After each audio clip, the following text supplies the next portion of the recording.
Hoy en Estudiamos Juntos vamos a estar analizando una de las historias más impresionantes para mí de la vida de Jesús, que está registrada en Marcos capítulo 5, y es el encuentro que tuvo Jesús con el endemoniado Gadareno.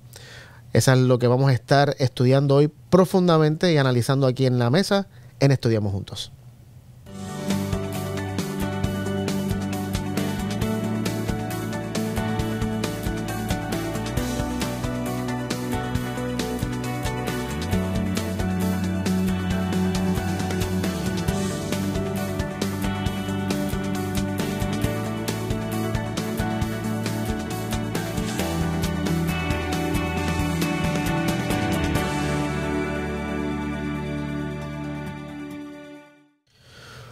Hola, bienvenidos a otra edición de Estudiamos Juntos desde aquí de los estudios de Forest City en Orlando, Florida.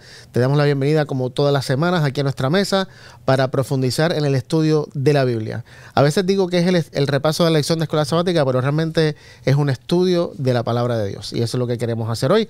Hoy estamos acá con una persona menos. Dena no se encuentra con nosotros hoy, pero está Joel y está Sammy como de costumbre, así que bienvenidos. Gracias. Espero que hayan pasado un buen fin de semana. Muy bien. Y nada, como decíamos al principio, hoy vamos a estar estudiando o analizando una de las historias, una de mis favoritas, que se encuentra en Mateo también y en Lucas, que es este encuentro de Jesús con el endemoniado Gadareno. Creo que tiene muchas cosas interesantes que podemos aplicar en nuestra vida, pero también me deja muchas preguntas y muchas incertidumbres, porque este mundo de los demonios yo no lo entiendo muy bien y hay cosas aquí que tal vez no entendamos tampoco. Así que eso es lo que vamos a estar estudiando hoy, así que vamos a comenzar con una oración. Joder, si puedes comenzar con una oración. No? Querido Señor que estás en el cielo, te pedimos que ante el estudio de este pasaje que vamos a analizar, tú limpies nuestra mente de pecado, de prejuicio, nos des iluminación del Espíritu y podamos captar el mensaje que allí está encriptado. Gracias, Señor, por todo, en el nombre de Jesús. Amén. Amén. Bueno, pues vamos rápido al texto. Vamos a Marcos capítulo 5 y vamos a leer los versículos del 1 al 5. ¿Quién los quiere leer? Si querés lo leo. Dale. Dice: vinieron al otro lado del mar, a la región de los Gadarenos. Cuando salió él de la barca, enseguida vino a su encuentro de los sepulcros un hombre con un espíritu impuro, que habitaba en los sepulcros, y nadie podía atarlo, ni aun con cadenas. Muchas veces había sido atado con grillos y cadenas, pero las cadenas habían sido hechas pedazos por él, y desmenuzados los grillos. Nadie lo podía dominar, y siempre de día y de noche andaban gritando en los montes y en los sepulcros, e hiriéndose con piedras. Muy bien, así que aquí tenemos obviamente una de las cosas que algunos críticos del cristianismo de la Biblia dicen es que Marcos dice que salió un hombre, creo que Lucas o Mateo es el que dice que salieron dos en vez de uno. La razón de esa no tengo cómo explicarla ahora, pero sí dice que Jesús llegó a esta región de los Gadarenos. Es una región que estaba fuera de Palestina, una región de gentiles, y no sale Jesús, o sea, de la barca cuando dice que se le encuentra este endemoniado, y la descripción que da de este individuo es como una película de horror realmente, una película de terror, ¿no? Dice que vivía en las cuevas. Y estas cuevas eran como en un cementerio de aquella época donde vivía. O sea, vivía entre los muertos.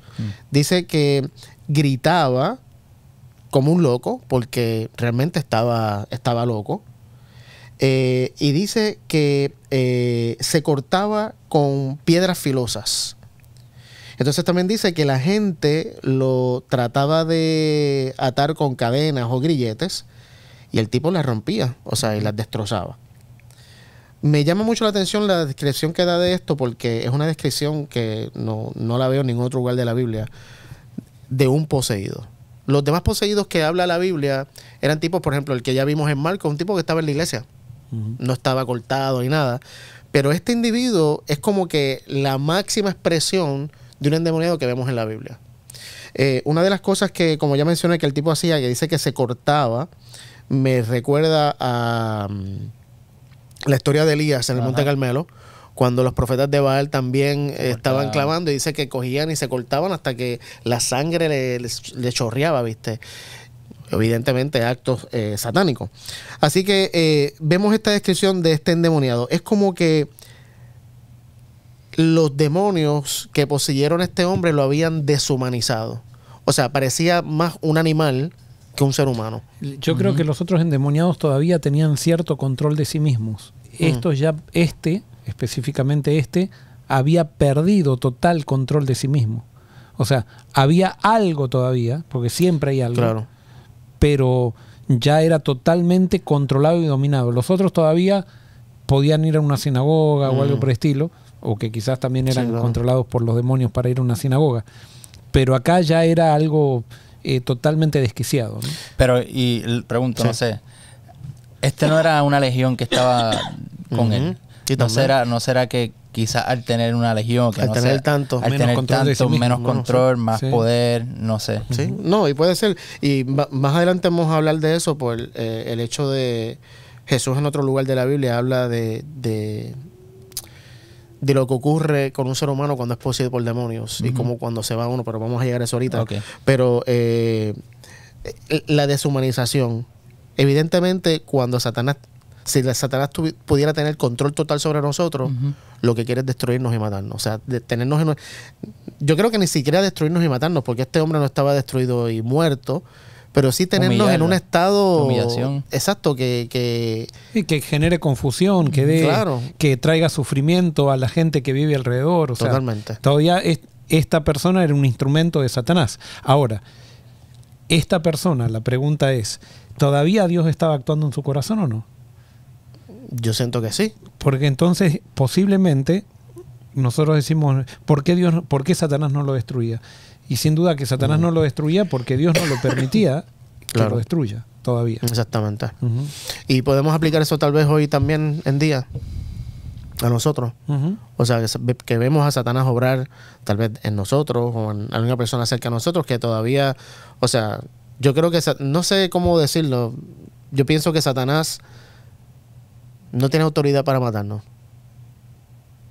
No sé cómo lo ven ustedes. Para mí, o sea, no sé, soy yo el que decido. Digo, no sé, cuando viendo la historia de Job, no sé ahí que Dios le dio... Bueno, ¿qué pasó con Judas? O sea, bueno, Jesús dice que Satanás entró en él. Tiene que haber una decisión personal. Claro. Muchas veces, o sea, en este caso, o de otra persona que quiera matarte, y siempre Dios lo va a permitir. O sea, al final el último permiso tiene que venir de Dios. O sea, si Dios no da el permiso, Satanás no puede destruir a nadie. Ahora, nosotros no sé si es cuestión de semántica, nosotros decimos permiso, pero realmente no es la libertad de elección de uno. Las leyes del juego, decís. Sí, o sea, causa y efecto, lo que yo decido hacer, que Dios tiene que respetar. En este mismo pasaje, vos ves que cuando los demonios le hablan a Jesús, le tienen que pedir permiso para ir a los cerdos. O sea, si no es por el permiso de Jesús, no pueden ir a los cerdos. Y en la historia de Job lo mismo. Satanás tuvo que pedir permiso. No, porque tú lo estás protegiendo, pero déjame. Se le dio autoridad. Y yo lo que encuentro es que como Dios es soberano, o sea, Dios tiene el poder de controlarlo todo. Él pudiera controlar absolutamente todo, puede. Entonces, como Él es soberano sobre todo, pues las cosas, si algo pasa, aunque no sea mandado por Él, aún así, yo pienso que es como que se asume un cierto tipo de responsabilidad en el sentido de que si yo tengo el poder de no hacer que esto no se mueva, pero entonces viene o Él lo mueve, entonces como esa es la razón para mí, claro, esto va a ser muy discutido, pero es la razón para mí por la cual la salvación es totalmente por gracia. Porque Dios asume la responsabilidad de todo. De lo bueno y de lo malo. O sea, de lo bueno y de lo malo. O sea, por el sentido de que Él es el soberano. Y de alguna manera Dios permite lo malo. No lo provoca, no lo crea, pero lo permite. Claro, y ese era mi punto. Y esa es parte de la esencia de la libertad, que nosotros como seres humanos no lo entendemos bien. Pero entonces, ¿qué es lo que Dios permite? Hay reglas de juego en el universo. Y Dios cumple las reglas de juego. O sea, por ejemplo, Satanás le dice a Dios, esa persona no quiere estar contigo, por lo tanto me la tienes que entregar. y como Dios respeta, aunque Dios no quisiera entregar la persona, no quisiera dejarla a la merced de Satanás, Dios respeta, entonces tiene que dejar. Lo mismo pasa, por ejemplo, en Apocalipsis con los vientos finales. Se están conteniendo los vientos, que son ángeles, dice 4 ángeles que están furiosos, aguantando todo. Pero cuando el ser humano rechaza a Dios y no quiere estar con Dios, entonces Dios suelta los vientos. Hay reglas de juego. El problema es que nosotros no queremos tampoco, así como Dios asume responsabilidad, nosotros no queremos asumir responsabilidad tampoco. Y no nos damos cuenta que también tenemos una responsabilidad de respetar esa libertad, que estamos en un juego que no lo entendemos bien todo, pero que estamos en un juego que nuestras decisiones tienen repercusiones y que Dios, como respeta la libertad y se mueven en la libertad, no puede dejar muchas veces de darnos lo que nosotros pedimos. Pero aún así entiendo que lo que Dios permite, lo permite siempre para bendición. Para un resultado de bien. De bien, exacto. De bien, aunque sea algo malo. Y eso, claro, al final, no sé, al final. Por ejemplo, Dios permitió la Primera y Segunda Guerra Mundial. Sí. Permitió un Hitler. Sí. ¿Qué bien salió de eso? Bueno, quizás ahora estamos viendo. Estamos yendo. Dios permitió, por ejemplo, que a José lo vendieran a Egipto. Qué bien salió de eso. Mientras en el proceso nadie se daba cuenta del bien que salía de eso. Pero al final, si seguimos la historia, al final, y yo creo que esas pequeñas historias son un anticipo que nos hacen entender el gran conflicto. El gran conflicto termina bien, no termina mal. Sí, porque todavía estamos viendo qué bien salió de que Adán y Eva comieran, desobedecieran. Todavía lo estamos viendo y lo vamos a ver. Ahora, pero ya sabemos más o menos. Exacto, podemos ver unas pinceladas. Por ejemplo, antes que Adán y Eva pequen, estaban en un nivel. Después que Adán y Eva pecaron y son restaurados, van a estar a un nivel más alto que el que antes de haber pecado. Sí, eso sí. ¿Por qué? Porque ahora... Pero todavía no han llegado, no se ha cumplido. No, ya eso se está cumpliendo. Por eso se está cumpliendo, pero no hasta que Jesús nos restaure todo. Claro, pero vos fíjate que en este momento ya Jesús, que es Dios, es nuestro hermano, comparte nuestra raza. O sea, desde el momento que vino Jesús y resucita, ya hay, o sea, antes era todo por fe, ahora ya hay ejecución de ese plan, hay realidad de ese plan. ¿Por qué? Porque ahora los seres humanos somos hermanos de Dios. La raza humana tiene el único privilegio que ninguna otra raza en todo el universo tiene, que es hermana de Dios. Nosotros somos hermanos de Dios ahora. Ninguna otra raza tiene ese privilegio. Ahora estamos a un nivel más alto, ahora incluso estamos a un nivel más alto. Nosotros estamos en un nivel más alto que el que Adán tenía antes de pecar. Aunque seamos pecadores todavía y estemos en este mundo de pecado, ya estamos en un nivel más alto que antes. En esencia, en lo que somos. En lo que somos. Ahora ya estamos sentados con Cristo en el trono. Ahora, lo único es que la diferencia es que nosotros somos pecadores, vivimos un mundo de caos que no hemos experimentado, pero pronto eso incluso va a llegar a un punto que va a crecer y va a ser de mayor bendición de lo que vivimos ahora. Y por eso Jesús dijo que el más chico en el reino de los cielos es más grande que el mayor profeta que existió. O sea, porque lo que viene va a restaurar todo de tal manera que no solamente restaura, no solamente restituye, sino que nos eleva. O sea, cuando Dios soluciona un problema, soluciona el pecado, eleva a la víctima del pecado por sobre la condición que tenía antes de pecar. Es impresionante. No, yo obviamente creo y no niego que en un punto Dios va a restaurar todas las cosas. Lo que a veces siento, capaz que estoy equivocado, es que en este mundo ocurren cosas malas que no tienen nada bueno, no dejan nada bueno. No producen nada bueno. Pero que, o sea, a veces esas cosas malas, lo bueno que producen es saber que la maldad es mala. Porque el gran engaño del pecado es... El pecado, ¿qué es lo que nos engaña? Nos engaña no solamente con respecto a Dios, sino con respecto a la realidad. Nos dice, y lo voy a hacer como siempre un ejemplo que siempre uso, tírate de cabeza al piso que vas a ser feliz. Eso es el engaño del pecado.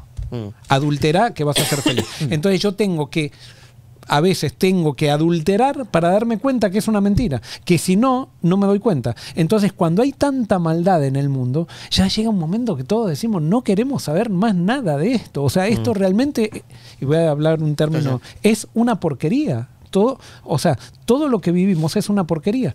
Nada más que Dios se manifiesta entre medio de toda esta porquería y así todo podemos ser felices en medio de todo esto. Y entonces ahí vemos, tenemos que nosotros analizar, comparar y todas esas manifestaciones de maldad que son terribles y que traen mucho dolor y mucho sufrimiento a mucha gente, cada vez nos hacen dar cuenta que no queremos saber más nada de esto.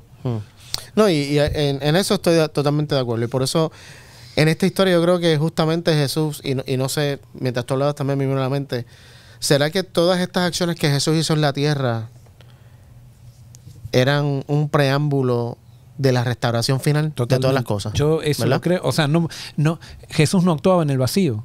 Claro. O sea, actuaba con un propósito. Vino a deshacer las obras del diablo. Eso lo dice Juan después. Entonces, ¿qué es deshacer las obras del diablo? Es vencer la muerte, es vencer el pecado, es restaurar al pecador. No es simplemente, como otros piensan, que es perdonar así, te perdono, punto, listo. sí, ya. No, es restaurar, es Transformar. es hacer santo al pecador. Y justamente me parece que esta historia es el ejemplo vivo Sí. de esa transformación, ¿no? Ajá. Así que ya el tipo salía de las tumbas, gritaba como un loco, se cortaba con piedra, o sea, era una deshumanización total lo que estos demonios estaban haciendo con este individuo.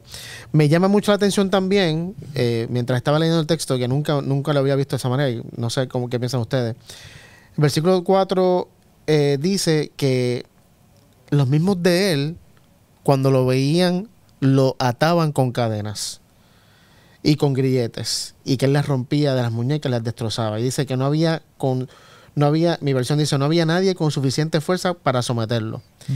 Y me llamó mucho la atención eso, porque lo que me vino a la mente fue que los mismos de él, lo que este individuo necesitaba era libertad.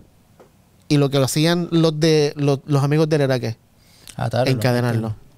Bueno, Ajá. Pero también por mí, imagínate. es que la fuerza con fuerza. Por eso, exacto, a eso voy. Pero ¿entiendes? imagínate, es ¿sabes? como que Hay niños en el barrio Claro. y lo va a dejar ese tipo por ahí loco, Así suelto. todo. no, claro, o sea, humanamente hablando hace Sí, sentido. ajá.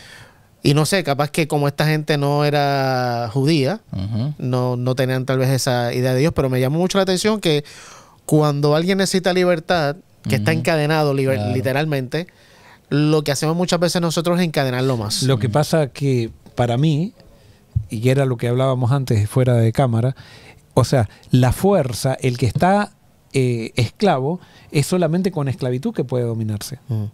No sabe otra cosa, no sabe cómo... O sea, vos no le podés dar libertad porque no sabe ser libre. La libertad no es dejar a alguien que haga lo que quiere. La libertad es vivir de acuerdo a la esencia del universo.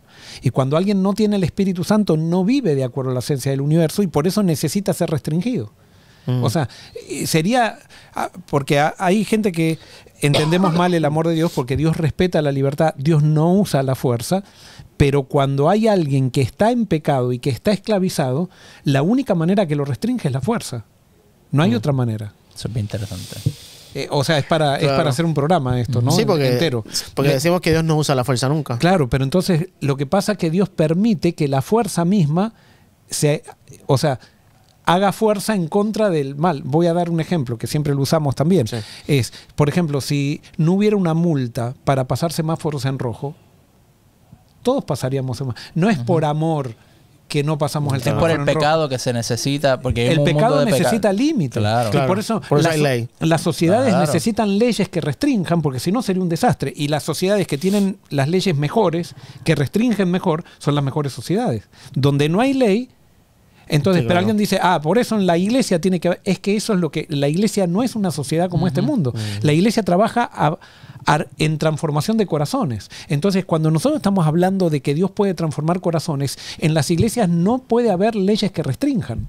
Claro. Porque es otro reino, la iglesia es otro reino, pero los reinos sociales de este humano. mundo necesitan la espada, necesitan la ley, necesitan restricciones. Los cristianos no necesitamos la ley, necesitamos ser transformados por Cristo. Y cuando somos transformados con Cristo, vivimos de acuerdo a la esencia de este mundo y no hacemos mal.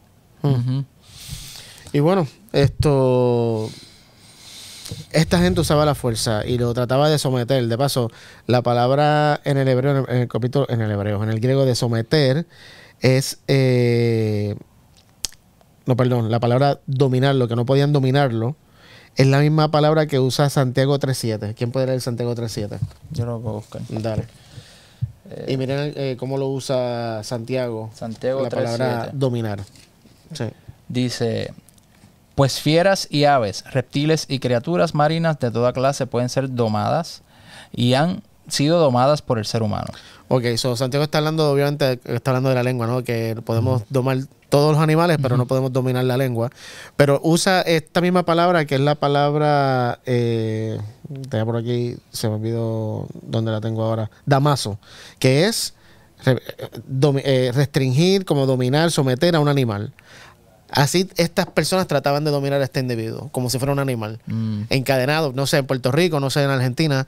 Pero yo me crié que los perros estaban encadenados afuera. Los perros en Puerto Rico, los perros nunca eran de casa, de estar dentro de la casa y encerrarte en tu mueble. Los animales eran para afuera, para si venía un pillo, un ladrón, que ladrara y te advirtiera, y estaba siempre encadenado. Los animales siempre encadenados. Y así mismo estaba este hombre. Y la imagen de ver a un ser humano llegar a ese nivel de bajeza. O sea, es como que, y podemos ver el contraste de lo que Dios quiere hacer, lo que Satanás quiere hacer. Dios quiere restaurar al hombre a su imagen, a la imagen de Dios. Y el reino de Satanás quiere humillar al hombre a que sea todo lo opuesto a Dios. O sea, los contrastes son interesantes. Y entonces, también vemos aquí el fracaso del humano. El ser humano trataba de encadenarlo, trataba de ponerle grilletes para controlarlo, y no funcionó. Pero ahora llega Jesús y con algo totalmente diferente logra hacer lo que estas personas no lograron hacer por la fuerza, que es justamente lo que hemos dicho muchas veces. La fuerza en el reino de Dios no se vence por la fuerza o por la violencia, debo decir, porque hay una fuerza que es la que Dios usa, que es la fuerza del amor, que es la fuerza más poderosa del universo. Lo que pasa es que Dios vence transformando. Exacto. O sea, es transformando corazones. Cuando no hay transformación, se necesita fuerza para contener. Y sí. Si hay transformación, ya no se necesita ni ley, no se necesita, porque ahora somos responsables, tenemos dominio propio, tenemos el espíritu y no le hacemos daño a nadie. Justamente se restringe una persona porque las personas que están en pecado le hacen daño a la gente. Es para proteger gente que restringimos a las personas, no es por otra cosa. Entonces, la persona que está en pecado le hace daño a la gente y necesita estar contenido por fuerza. Si no quiere recibir transformación del corazón, hay que meterlo en una cárcel. Claro. Y de hecho en esa cárcel puede ser lo que te lleve a esa transformación. A buscar, decir, necesito algo interior. Pero si vos lo dejás libre, o sea, lo dejás que esa persona no sufra las consecuencias de sus acciones, entonces esa persona se envalentona en la maldad. Claro, y es como todo, es como un niño que tengo mis hijos, y si yo no tengo ningún tipo de restricción en mi casa, y yo los dejo que hagan lo que les dé la gana, ¿qué tipo de niño voy a estar criando? Pero es mientras son pequeños porque todavía no tienen el corazón transformado. Claro. Pero en la medida que van creciendo, nosotros los tenemos que llevar a Dios, y una vez que tienen el corazón transformado, ya la fuerza no es necesaria. Y de hecho, yo no lo veo como, no lo veo como fuerza,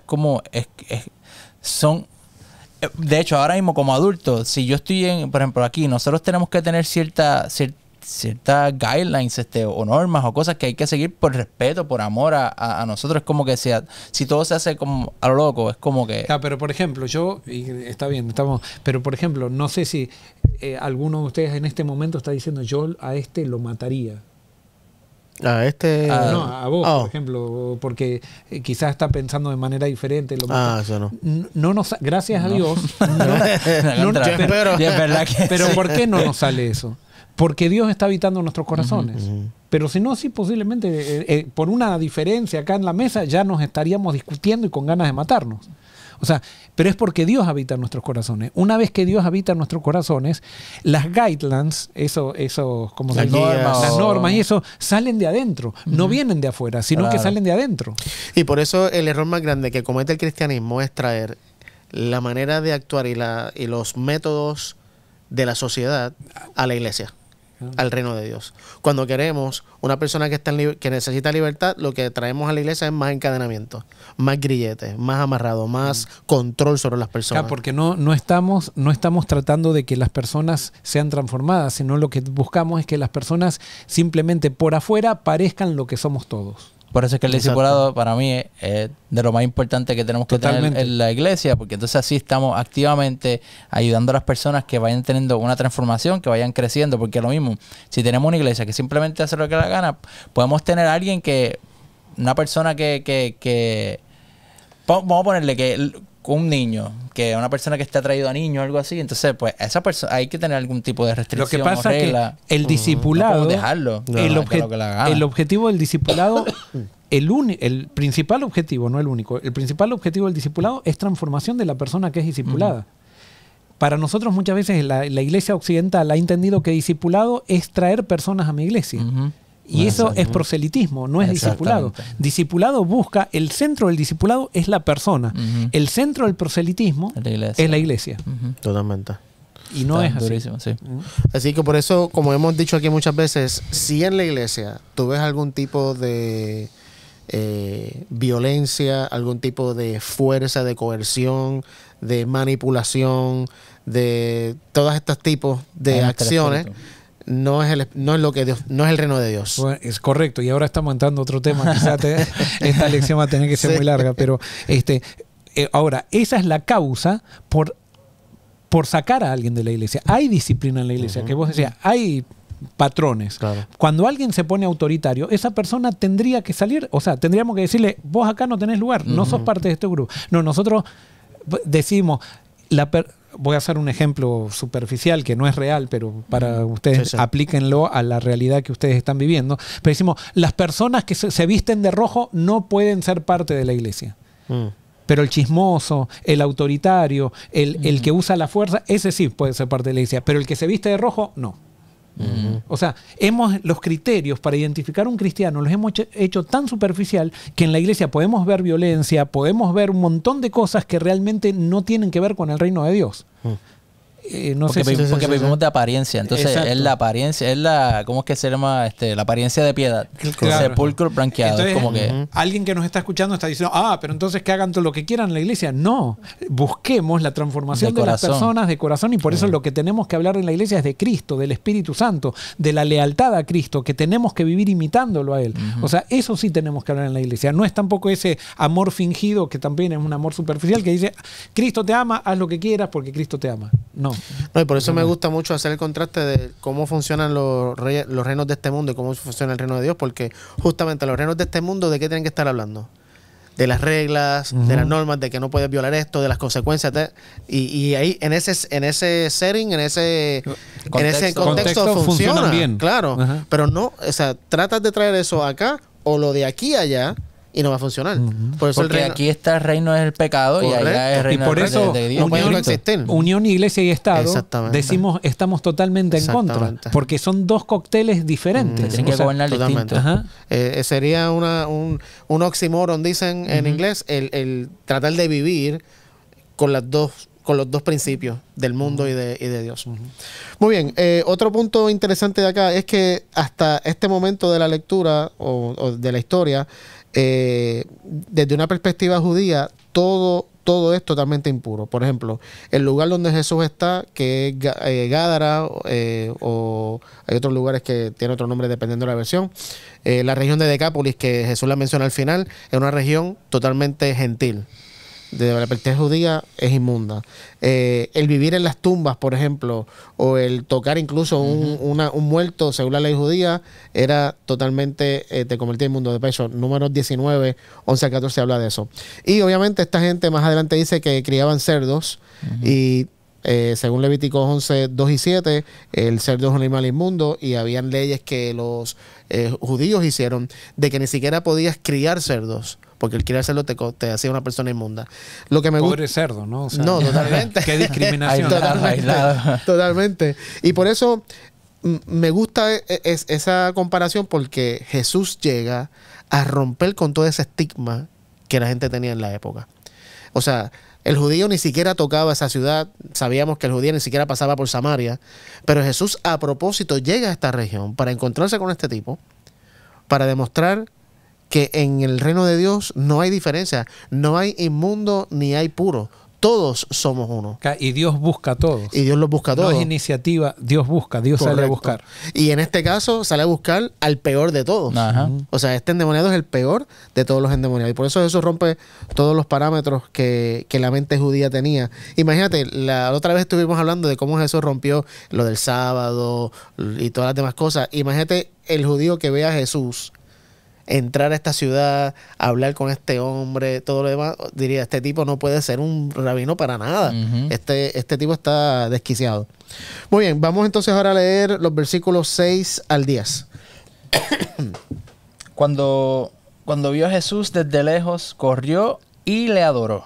Y clamando a gran voz dijo, ¿qué tienes conmigo, Jesús, Hijo del Altísimo?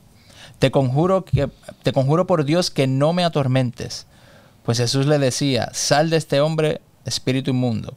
Y le preguntó, ¿cómo te llamas? Y le dijo, me llamo Legión, porque somos muchos. Y le rogaba mucho que no los enviara fuera de aquella región. Muy bien. Sigo hasta donde. No, hasta el el 10. 10, sí. Ok, aquí llegamos a una sesión que yo tengo también más preguntas que comentarios o que respuestas. Pero vamos a comenzar con la más sencilla. En el versículo 6 dice que este hombre ve a Jesús de lejos, el que estaba en las tumbas, el que estaba en la cueva, el que estaba cortado, el que estaba desnudo, dice Lucas, que estaba desnudo también.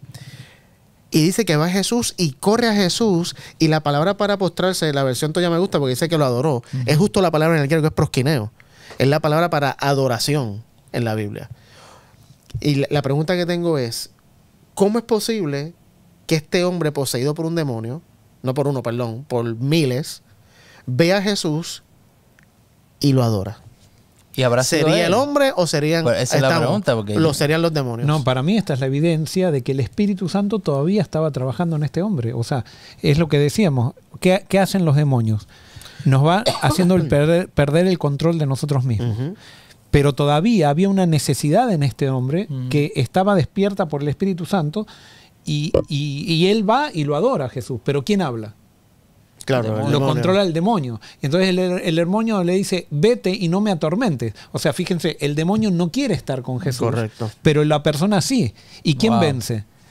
En esa lucha, que antes nadie lo podía tener con cadena, la presencia de Jesús resulta una atracción tan grande que la atracción de Jesús vence a los demonios que tiene esta persona adentro. Porque los demonios no lo pueden controlar de que no vaya y lo adore a Jesús. Wow. Ahora, la pregunta es, ¿cómo sabía este hombre que Jesús era Jesús? No, que eso yo creo que lo que está diciendo es que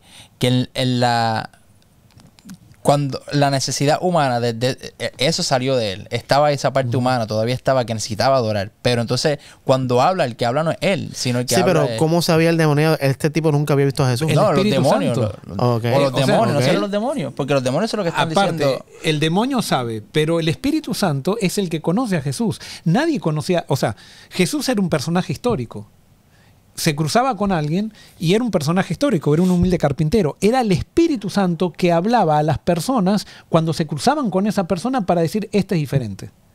Ellos no conocían la historia de Jesús, no conocían que era el Mesías ni nada, pero esa atracción del Espíritu era, si no se resistían, entonces eran después inculcados, si podríamos decir, en la historia de Jesús y conocían el significado de Jesús. Pero la cuestión es no rechazar las impresiones del Espíritu Santo que está en nuestro corazón. Justamente de eso dijo Jesús. Ustedes me pueden insultar, pero no pueden rechazar lo que el Espíritu Santo les dice. Ese es el pecado contra el Espíritu Santo. O sea que aún una persona poseída por miles de demonios, el Espíritu Santo todavía trabaja. Todavía. Okay. Me parece bien, no lo había visto de esa manera. Yo lo había visto de la manera de que los demonios, porque piensan que Jesús los va a destruir, van donde Jesús. Le dicen, por favor, no nos destruyas. Ujú. Y en ese momento, entonces, obviamente Jesús, aunque dice acá en el versículo más adelante que cuando le piden la orden de ir a los cerdos es porque ya Jesús desde antes ya le había dicho que Serán salieran. 12. Sí, que salga. O sea, que tal vez desde antes que, no sé, me parece a mí, desde antes que el hombre llegara donde estaba Jesús, ya Jesús le había dado las órdenes a los demonios para que se fueran. Y por eso vienen como para, que es lo que, esa es la parte de esta conversación entre los demonios y Jesús que no la entiendo muy bien. Pero anyways, dice que lo adoran. La palabra proskineo en el griego es adoración como la que nosotros le damos a Dios. Entonces dice que le dicen... Y que la adoran es tú dices los demonios o el garadeno. Acá no dicen a para, quién. para mí son los demonios. Para mí. Entonces le dicen en el versículo 7, ¿por qué te entrometes conmigo? Dice mi versión, ¿por qué te entrometes conmigo, Jesús, Hijo del Dios Altísimo? Lo mismo que hizo el primer endemoniado que ya vimos en Marcos 1, que también identifica a Jesús como el Hijo del Dios Altísimo. Ujú. Y esta es la cosa que a mí Te deja de me día. deja de día. Gracias. Me deja de día. Jesús conocía a esos ángeles, Claro. Ujú. No, pero ¿no? los ángeles lo conocían a él. Él no a los ángeles. Bueno, no sé. Yo pienso que cuando le pide el nombre, ¿por qué Jesús le pide el nombre? Bueno, alguien que puede decir, no, le pidió el nombre para que supiéramos que eran muchos demonios los que tenía. Para recordar quiénes eran. Para mí es como que, dime tu nombre, ¿quién tú eras? A ver si yo me acuerdo. Pero entonces ahí tenemos un gran debate teológico. Ok. Porque Jesús entonces utilizaba- Jesús tenía conciencia en el verbo. Y si tenía conciencia en el verbo, no estaba viviendo como hombre. Y si no estaba viviendo como hombre, no estaba venciendo como hombre. Y al no vencer como hombre, entonces no podía Ok, salvarnos. ok, pero... Y no Pudiera será que ser- el Espíritu le revele, Exacto. le daba Eso estaba pensando. esas revelaciones. Porque, por ejemplo, Jesús dijo, yo vi a Satanás caer del cielo. Ujú. Claro, sí, bueno. ¿Cómo Jesús puede decir eso? Porque el Padre se lo reveló. Claro, pero una cosa es que el Padre te revele cuál es la situación de una cosa y otra cosa es que vos tengas conciencia de tu historia pasada. Si Jesús, ojo, y esto Ok, es entiendo. un Sí. debate teológico Sí, sí, sí. esto, y Claro. lo más importante de acá es cómo vivimos después. Sí. ¿sí? O sea, esto es teológico. Sí. Pero si Jesús tenía conciencia en el verbo, o conciencia en el verbo quiere decir si él tenía memoria de antes, ¿qué sentido tenía la tentación de Satanás en el desierto cuando le decía, si tú Si eres hijo de Dios, transforma las piedras Es en pan? verdad, es verdad. Ujú. Entonces Jesús no tenía que ejercer fe Sí. en su divinidad. O sea, Jesús sabía que era Dios por medio de la fe. Ujú. No era que tenía conciencia en el verbo y decía, ay, me acuerdo cuando estaba con estos demonios. Claro, yo soy Dios. O sea, él tenía, así como nosotros tenemos, ¿cómo sabemos que somos hijos de Dios? Por la fe. Claro. Y cada vez que tenemos circunstancias difíciles, viene Satanás y nos tienta como lo tentó a Jesús y dice, tú no eres hijo de Dios. Mm. Actúa independientemente y demuestra, soluciona este problema de acuerdo a tus propios criterios para ver si eres hijo de Dios o no. Y entonces él pone en duda nuestra filiación divina, que es lo que hacía con Jesús. Jesús tuvo que descubrir cuál era su misión, tuvo que descubrir que él era Dios.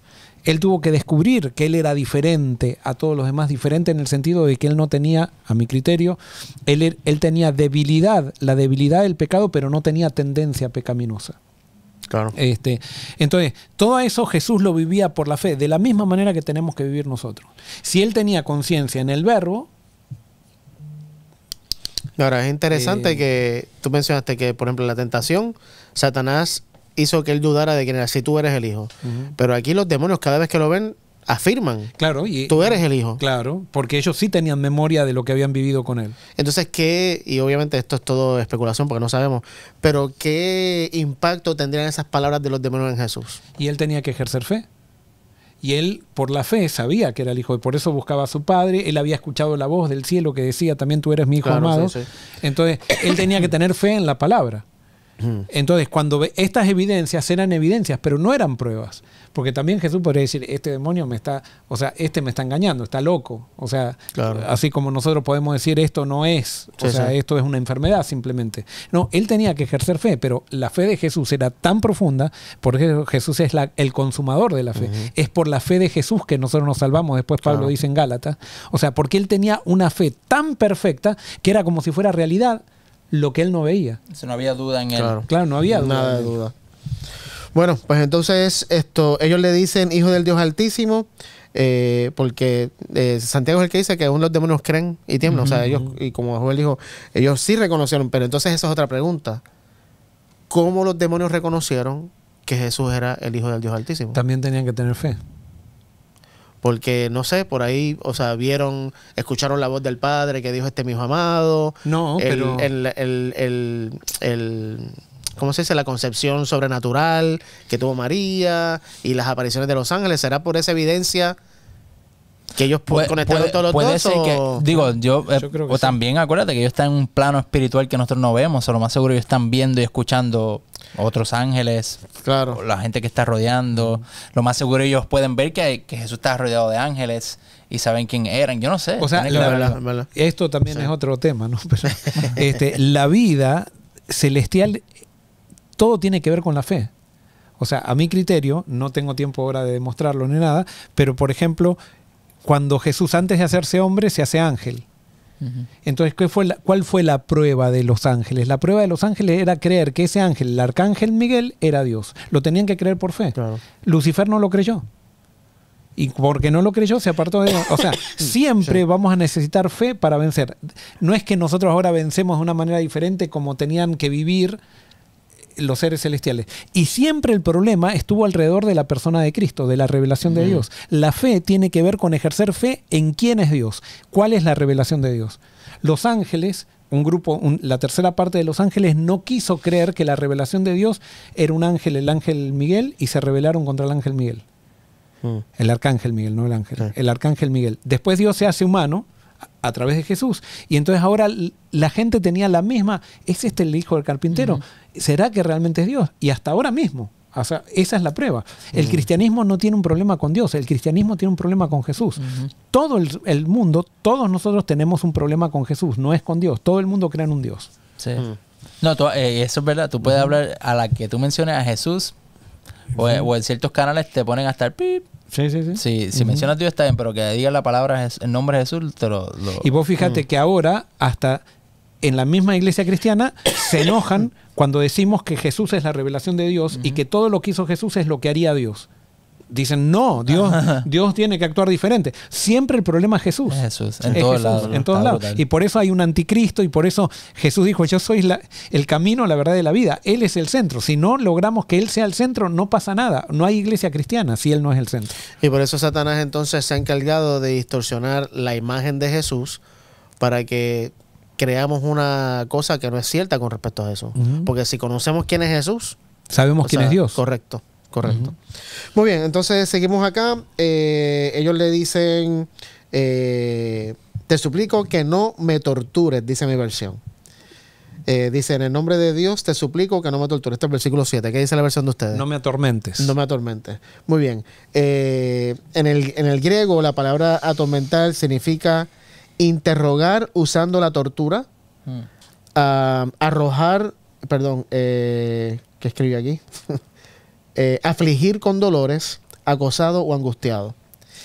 ¿Por qué me llama mucho la atención esto? Porque aún los demonios, al creer la mentira de Satanás con respecto a Dios, tienen una imagen distorsionada de quién es Dios. Exacto. Aún los demonios. Y piensan que Dios es malo. Y si ellos están más en pecado que nadie, imagínate la visión que tienen de Dios. No, y yo creo también, además, no solamente que tienen la visión, sino que el pecado causa eso. Claro. Adán y Eva, yo no creo que tenían ese concepto así de Dios. Al contrario, tenían un concepto de que Dios era bueno y lo escuchaban y querían estar con Él. O sea, una vez ya pecaron, cuando lo escuchan, salen corriendo y se esconden. Y es como que ese sentido es cuando uno está en pecado, es automático.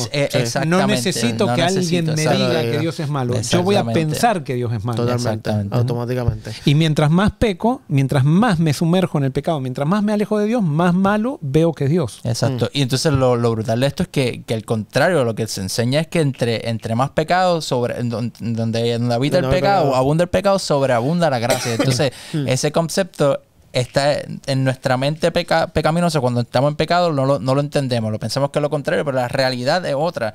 Es que entre más pecado haya, más gracia y más amor va a haber para ti. Ahora, fíjate que esto quizás me estoy adelantando, pero entonces dicen ellos, ¿por qué nos venís a atormentar? Entonces después cuando ellos le piden un permiso, Jesús es benigno con ellos, todavía. Sí. O sea, en vez de mandarlos al abismo, le dice, yo no te vengo a atormentar. Claro. ¿Cuándo dice acá la Biblia en un momento que Jesús viene a torturar a los demonios? Sin embargo, eso era lo que los demonios pensaban. Y es lo que todo el mundo piensa. El mundo separado de Dios piensa de que Dios hace con el pecador, que quiere torturarlo. Y aún, por ejemplo, y lo vemos muy común, especialmente en el Antiguo Testamento, aún muchos profetas pensaban que Dios, viste, de paso, cuando estaba estudiando esto y estaba leyendo algunos comentaristas, teólogos, no leí ninguno que no hablara de esto y hiciera referencia escatológicamente a la destrucción final del humano y de los demonios. O sea, de que los demonios sabían que en algún momento Dios los va a matar. Sí. Y o sea, no hay ninguno que diga Dios no destruye o no. A mí me encanta la cita de Elena de White que dice que como Dios no usa la fuerza, no destruyó a Satanás.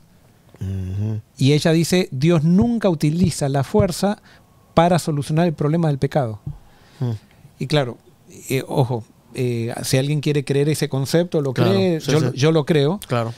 Y entonces, si Dios no la utilizó la fuerza para solucionar el problema del pecado antes, y como Dios no cambia, es el mismo ayer, hoy y por los siglos, no puede ser que al final utilice la fuerza para solucionar el problema del pecado. O sea, no cambia Dios. Justo como mencionamos ahorita, estaríamos viendo un Dios que usa los métodos de la sociedad y del mundo Aplicado en su reino. Exacto, para solucionar un problema en su reino. Y entonces, como nosotros no tenemos una referencia del reino de Dios, la única referencia hasta ahora es Jesús, pero antes nunca hubo una referencia del reino de Dios, tenemos la referencia de los gobiernos de este mundo. Entonces, no sabemos bien cómo es esto. O sea, aparte de que también tenemos que por casi 2000 años el cristianismo dominó como un poder político. Como una monarquía. Y como dijimos ahorita, mezcló la política y la religión, y lo que hizo fue peor, una distorsión aún mayor de lo que es el reino de Dios. Claro, entonces creó la doctrina del infierno para generar miedo, generar por medio del miedo, es una especie de fuerza también el miedo para controlar a la gente, pero entonces empezaron a descubrir que así no era, pero entonces ahora el cristianismo cree en un infierno express. O sea, no un infierno eterno, sino que ahora hemos evolucionado, podríamos decir así, y creemos en un infierno express. Pero cuando se habla de que Dios no va a utilizar infierno para nada, nos enojamos. Nos enojamos muchísimo porque creemos que el infierno es la motivación para que alguien cambie. Y nunca el infierno es la motivación para que alguien deje de hacer cosas malas por miedo. Pero es un invento. Pero lo único que cambia a las personas, que es lo que estamos viendo acá, es el amor. Correcto. Y es justo lo que Jesús hace aquí. Bueno, vamos a ir rapidito. Se le piden que no comente, están distorsionados. Perdóname, antes que se vaya, quería, como tengo eso ahí en la mente, no quiero crear controversia, pero yo pienso que incluso en las consecuencias de que puede pasar algo negativo, hay amor. Porque si yo te advierto de algo, es porque no quiero que eso te pase. Y hay amor. Entonces, vemos la historia de Nínive, fue eso. Hubo una advertencia. Va a haber destrucción, pero Dios te puede restaurar. Entonces, yo pienso que si aún así las consecuencias, porque decir, yo encuentro que es válida, right? Si tú me dices a mí, mira, si haces esto, te puede pasar tal y tal cosa, si viene de ti, que me lo estás diciendo por amor, que no quieres que eso me suceda, lo recibo con amor. Ahora si vienes con castigo, te vas para el infierno porque tú eres un pecador, no sirves para nada, ya veo que... Sí. Lo que pasa es, y vos tenés razón en eso, pero es ¿a quién atribuimos la obra de destrucción? Claro. Dios nos dice a nosotros, el pecado te va a destruir. Sí. Y nosotros queremos decir que Dios me va a destruir. Y entonces Dios dice, no soy yo, es el pecado. Destrucción, en la Biblia hay, por todos lados hay destrucción, y esa destrucción, incluso Jesús habló de esa destrucción. Pero no viene de él. Pero no viene de él, viene del pecado la destrucción. Y por eso no le podemos atribuir a Dios las características del pecado, porque entonces estamos haciendo un Dios pagano. Claro. Bueno, ¿cómo te llamas? Obviamente eso ya lo hemos escuchado muchas veces antes. Contesta. Y aparentemente, no sé mi versión, en el versículo 9 dice, entonces Jesús le preguntó, ¿cómo te llamas? Y él contestó. O sea, uno contestó. Es como que de esto, todos los que habían, hay un líder. No sé cómo dice la versión de ustedes. Y le dijo. Y le dijo. Y tiene que haber, porque son jerárquicos los demonios. Claro. Había un líder que habló por todo y le dice, no, nos llamamos Legión. Obviamente esto tal vez lo he escuchado muchas veces. La legión en la época de Jesús, en la época de los romanos, consistía de por lo menos de entre 5.600 a 6.000 soldados, que incluían caballería y soldados de a pie. No se sabe si literalmente era esa cantidad. La mayoría de los comentaristas, y yo me inclino más por esa interpretación, es que al decir legión quería decir que eran muchos, no solo uno.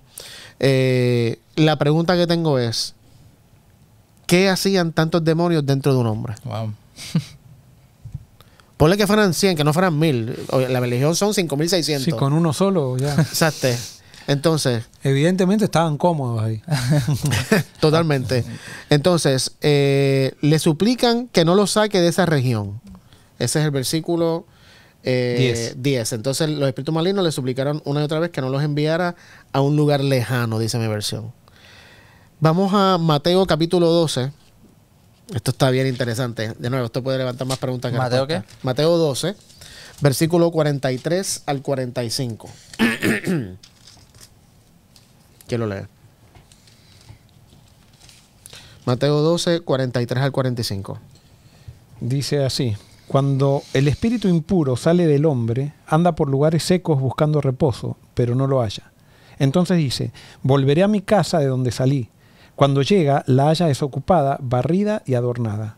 Entonces va y toma consigo otros 7 espíritus peores que él, y entran y habitan allí. Y el estado final de aquel hombre viene a ser peor que el primero. Así también acontecerá a esta mala generación. Ok, interesante. Dentro del grupo de los ángeles caídos hay ángeles más malos que otros, Sí. según dice Jesús. Entonces, otra cosa que dice, que es lo que no entiendo, no tengo respuesta para esto, pero dice que el demonio encuentra reposo dentro de un Yo sí ser entiendo. vivo. O sea, creo Pero entender fuera eso. de él, es como que está ansioso, Sí, está, sí. no logra qué hacer. ¿Por qué eso? Yo creo entenderlo. Es lo mismo que un vicio. Mm, O sea, Ya un entra. alcohólico encuentra reposo en la En el bebida. alcohol. Cuando no la tiene, está ansioso. Síndrome de Ya abstinencia. entra. O sea, está ansioso. Un demonio, cuando está con una persona, habitando una persona y haciendo daño, es cuando siente el reposo, siente alineamiento con su alma. O sea, si podríamos decir Sí, así, sí. ¿no? Con su espíritu. Cuando no tiene eso, se siente ansioso porque tiene que estar destruyendo y él no tiene una plataforma entonces para hacer mal, a no ser que sea a través de un ser humano. Y entonces ahí encuentra reposo. Es lo mismo que, claro, no es el Espíritu, pero el Espíritu Santo, nosotros somos templo del Espíritu Santo y el Espíritu Santo reposa en nosotros, Cristo reposa en nosotros. Yo creo que si Cristo, que si Cristo no está en nosotros, también está ansioso. O sea, si Sí, eso yo estaba pensando hay también. cierta ansiedad que es diferente a la ansiedad de un el demonio. espíritu encuentra reposo dentro de nosotros. Claro, porque hay una persona que se está perdiendo, una persona que lo está rechazando y él encuentra reposo Sí, en la sí, sí. alineación con Totalmente. nosotros. Y eso no es lo que habla cuando dice que no contristéis al Espíritu Santo. Exacto. Claro. O sea, Claro. que quizás no es ansiedad, sino es como que... Sí, la tristeza. La tristeza, tristeza. exacto. O sea, La vive de otra manera un demonio, pero el demonio necesita estar haciendo daño todo el tiempo, necesita más, y para eso necesita un corazón, porque en Lucas 8 le dice, no nos mandes al abismo. O sea, hay un lugar que se llama abismo, que no sabemos. Eso Ahí vas a... sí. está bien. Sí. No, tranquilo. No, porque quizás vos Sí, ya lo sí. estudiaste más y eso. No, pero que no se te olvide lo que ibas a decir ahora Sí, cuando ajá. toquemos. Pero me hiciste recordar, existió un hombre cristiano que se llamó Roger Morneau, no sé si han escuchado de él o los libros. Él tuvo un ministerio de oración intercesora, pero espectacular. Oh, Monroe, yo sé sí, que- escribió varios libros. Y el libro más clásico de él es ¿cómo es que se llama el libro? Él escribió con respecto a los poderes Correcto, sí, demoníacos y sí, eso, porque sí. Está bien. él participó, o sea, a él lo iniciaron en un grupo de adoración a demonios. Y entonces en el libro él cuenta cómo Dios lo sacó de ese mundo, pero él logró tener un poco de insight. ¿Cómo se dice insight en español? Como de... Es como cuando tú puedes Puedo tener dar información, pantallazos. exacto, Ajá. como que tuvo una información específica Ajá. de cómo ese mundo demoníaco opera. Y una de las cosas que él decía es que, por ejemplo, él decía que había un lugar donde tenían altares para demonios y estos demonios tenían nombre a los que ellos adoraban, y en respuesta a la adoración que ellos le daban a un demonio, el demonio hacía favores para ellos. Entonces él cuenta que uno de los que adoraba era un profesor de historia muy famoso en Canadá. Y cuando él estaba escribiendo un papel de una guerra, de algo de Napoleón, y él quería saber información porque no encontraba en registros históricos algo específico que había pasado. Entonces él va donde su demonio y le dice, mira, yo necesito que tú me digas. Y según cuenta Roger Morneau, dice que ese demonio le contestó, mira, yo no trabajé esa área, por decirlo así, pero tengo un demonio que estuvo allí, te voy a conectar con él. Y dice que lo conectó y ese demonio empezó a dictarle ahí palabra por palabra cosas que Napoleón dijo verbatim, ¿viste? El verbatim así. Y, o sea, cosas así sobrenaturales. También cuenta que hay demonios específicos que su trabajo es causar guerra entre países y causar desastres. Y mientras más desastres causen, más suben de nivel Pero en el mundo demoníaco. Lo que pasa que para entender el mundo del demonio no necesitamos meternos en una sesión demoníaca. Hay que ver Con ver cómo la sociedad, trabaja la claro. sociedad. Vos fíjate ¿Verdad? que cada vez que se ejemplifica a Satanás en la Biblia, se lo ejemplifica con un rey, con un reino de este mundo. Y las mismas artimañas de este mundo Literalmente. muestran lo que pasa en este mundo, muestra lo que pasa en el es un reflejo del mundo espiritual, que es un poco lo que decía Platón también, ¿no? Claro. O sea, lo que pasa en el mundo es un reflejo de lo que pasa en el mundo espiritual. Entonces no necesitamos incluso Sí. que, ojo, es muy interesante eso, Sí. pero con que ver en un ambiente de oficina, ¿qué es lo que hace, por ejemplo, cuando nosotros suponete que no estamos con Dios acá? ¿Qué pasaría entre nosotros? Empezaríamos a competir. Gran Sí, guerra, sí, celos, Si envidia. quiero tu lugar, ¿entendés? Voy a hablar a los miembros de iglesia y le digo, no, lo que pasa es que Sammy se está equivocando, Sí, está sí, haciendo... Él es bueno, pero es que Sí, está... eso, ¿sabes? la misma Está empezando. artimaña. O sea, no necesitamos ir al mundo de Satanás Claro, para sí, conocer a Satanás. Entre nosotros podemos saber muy bien quién es Satanás. O sea, este mundo es una réplica Exacto. de lo que es el reino de Satanás. Exacto. Las jerarquías, el control, todo es de Satanás eso. Ahora, un detalle antes de que vayamos, porque eso es la 55. Nota lo que dice, que cuando ese demonio se sale, no encuentra reposo y va al original y lo encuentra vacío, llama a 7 peores que él. Y no sé, capaz que estoy equivocado, pero si hago la matemática, digamos que trae 7 y él son 8.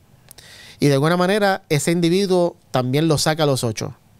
Pero con el tiempo, los 8 regresan, le encuentran vacío y cada uno trae 7 peores que ellos.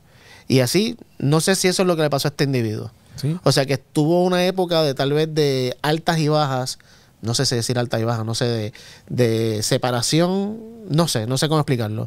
Pero según lo que cuenta Jesús en Mateo, los demonios pueden entrar, salen, pero cuando regresan, vienen con más fuerza. No sé si eso es lo que le pasó. Muy bien, entonces vamos a ir terminando.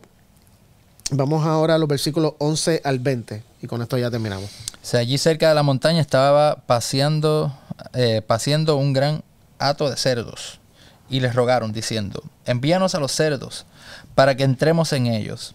Jesús les dio permiso, y los espíritus inmundos salieron y entraron en los cerdos. Y el hato, como 2000 y...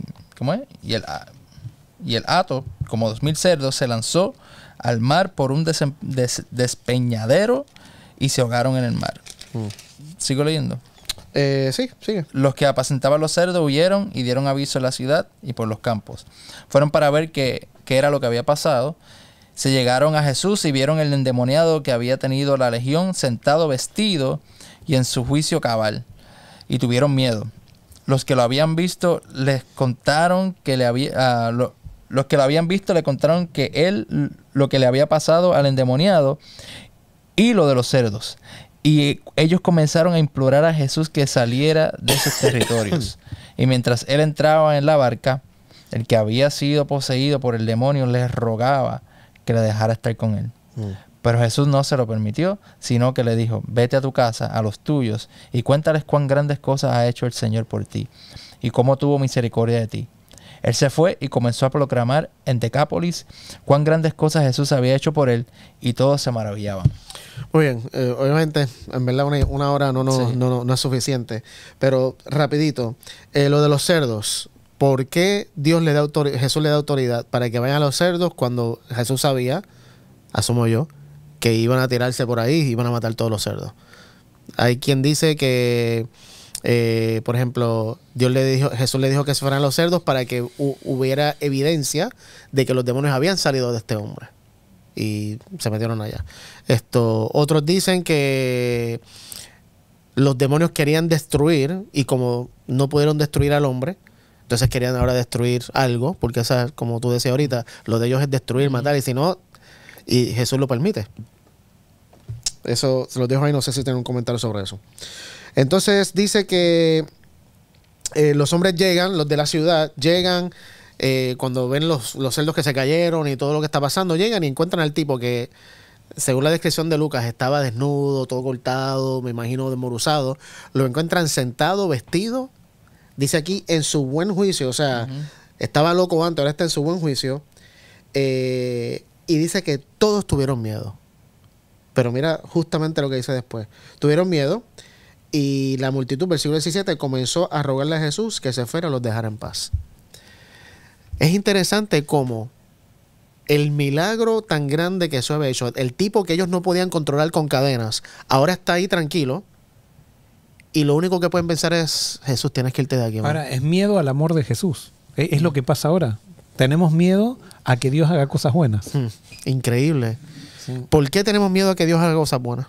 Porque puede ser que vaya en contra de lo que nosotros, nuestros preceptos. Y entonces yo quiero hacer ciertas cosas y si Jesús entra en mi vida y cambia eso, es como que... No, y yo creo que esta gente querían verlo muerto a este tipo. O sea, Sí, no, y no podían matarlo, claro. Les había hecho la vida Sí, sí. imposible. Ahora decir que ahora que lo hemos querido matar siempre, Eso no es justo. ahora que está ahí sentadito y ahora lo vamos a tratar bien. No, este hombre tenía que morir. Increíble. O sea, me sorprende la reacción, que es lo mismo que le pasó a Jesús a cada rato con los líderes religiosos. Sí. Jesús hacía un milagro, sanaba, resucitaba a la gente, y lo único que la gente podía pensar es, los líderes, ¿cómo podemos matar a Jesús? O sea, es increíble. Y entonces, obviamente, llegamos entonces al final, donde este hombre le pide a Jesús que lo deje seguirlo, y Jesús le dice que no. Creo que es el único rechazo a alguien que quiere seguir a Jesús, que Jesús le dice que no. Pero lo interesante de todo es que Jesús le dice, no, vete a tu casa y a tu familia y dile a todos lo que el Señor ha hecho por ti, las grandes cosas que Dios ha hecho de ti y cómo ha tenido misericordia de ti. A veces nos complicamos la vida con... ¿Qué puedo predicar? Yo quiero predicarle a mis vecinos, quiero predicar en la iglesia, o quiero predicar en mi trabajo, no sé qué decir, no sé, déjame irme a estudiar teología para prepararme. Cuando la receta es bien sencilla. Simplemente cuéntale a otros lo que Dios ha hecho en tu vida. Tu testimonio. El problema será que hay muchos de nosotros que pensamos que Dios no ha hecho nada por nosotros. Bueno, para mí acá hay un concepto bastante profundo también. Es que este endemoniado ya estaba preparado y Jesús estaba trabajando con 12 discípulos que todavía no entendían nada. Exacto. Y entonces este ya estaba. Tremendo. O sea, tenía que entender de que no era la presencia de Jesús, sino es el Espíritu Santo en la vida que es la que hace la diferencia. Por eso los discípulos que estaban caminando con Jesús recién lo entendieron cuando Jesús se fue. O sea, cuando no estaban caminando con él, allí entendieron lo que tenían que haber entendido mientras caminaban. Pero eso mostraba que tenían el corazón muy duro y quizás ya tenía el corazón más blando que los discípulos. Entonces Jesús no lo iba a meter con esto que estaban todavía a la mitad del proceso. No, ¿y sabes lo que me hiciste pensar con eso? Cuando Jesús le dice a Simón en la boda, en la fiesta, ¿quién ama más? Al que más se le ha perdonado. O sea, evidentemente este hombre había pasado por más, evidente, su descripción física y espiritual era peor que la de los apóstoles. Y evidentemente experimentó una gracia que los apóstoles no iban a experimentar nunca, porque nunca habían llegado a ese nivel tan bajo. Claro. Y ese no sé si me estoy explicando con lo que estoy diciendo. Sí. Este hombre amó a Jesús por lo que le hizo y estaba ya listo. Y justamente eso era lo que buscaba Jesús con los discípulos, que todavía no habían llegado a esa experiencia que tenía este hombre. ¿Será que no lo siguió? Sin duda que lo siguió. Totalmente. Lo que pasa es que para seguir a Jesús no necesitamos su presencia física. Con ser llenos del Espíritu Santo, Jesús está con nosotros. Y bueno, y dice que todos se maravillaban cuando él contaba las grandes cosas que Dios había hecho por él. Y a veces pensamos, es que yo no tengo una historia tan radical en mi vida, ¿viste? Yo nunca tuve vicio, ¿no? Yo siempre estuve en la iglesia, ¿no? Sabes que ese fui yo por muchos años. Bueno, esa es la historia más radical que hay. Que estuviste en la iglesia y que ahora conociste a Cristo. Eso es mucho más poderoso, más poderoso que un endemoniado. Y claro, pero al momento no lo veía así. Claro. O sea, al momento decía, no, viste, queremos la película. Cuando estaba en la universidad y veía gente que, viste, venía de santería y que venían de las drogas y todo eso, yo decía, André, qué testimonio. ¿Y qué testimonio tú tienes, Ángelo? Yo, sí, yo en la iglesia todos los días. Estuve en la iglesia y después me di cuenta que justamente hablando con un amigo mío que hoy por hoy es pastor aquí en Tampa, que viene de un trasfondo así de drogas y de adicciones, me dice, Ángelo, yo hubiera querido tener tu testimonio. Yo hubiera querido tener esa experiencia en vez de la experiencia que yo tuve de las drogas y todo lo demás por las cosas que pasé. Y me di cuenta que todos tenemos un testimonio. Dios está haciendo maravillas en la vida de todos nosotros. Y si prestamos atención un poquito, nos vamos a dar cuenta cuáles son. Y es eso lo que hay que contarle a los demás. Por más insignificante que nos parezca, cuando le cuentes a alguien, va a ser maravillas para el que lo escucha. Así que el cambio radical que este hombre experimentó es el que Dios quiere hacer en cada uno de nosotros. No tenemos tiempo para más, es 1 hora y 3 minutos, nos pasamos, así que esperamos que este estudio, que realmente estábamos hablando fuera de cámara, que necesitamos mucho más tiempo de 1 hora para poder analizar las historias de Jesús. Pero nada, no tenemos tiempo para más, vamos a terminar entonces con una oración, Sam.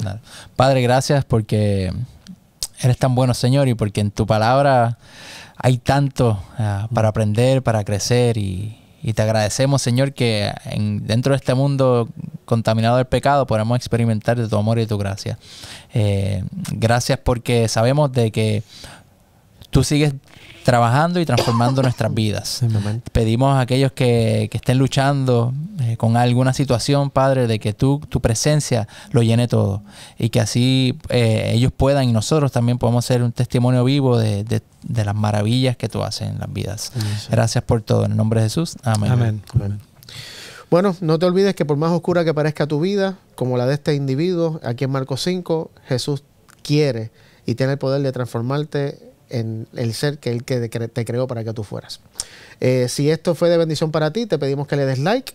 Si crees que puede bendecir a otra persona, dale share, compártelo con otros. Y si no te has suscrito todavía a nuestro canal de YouTube, te pedimos que te suscribas para que te salgan las notificaciones al momento cuando salga algún programa nuevo aquí en Forest City. Gracias por estar con nosotros. Te esperamos entonces la próxima semana en otra edición de Estudiemos Juntos.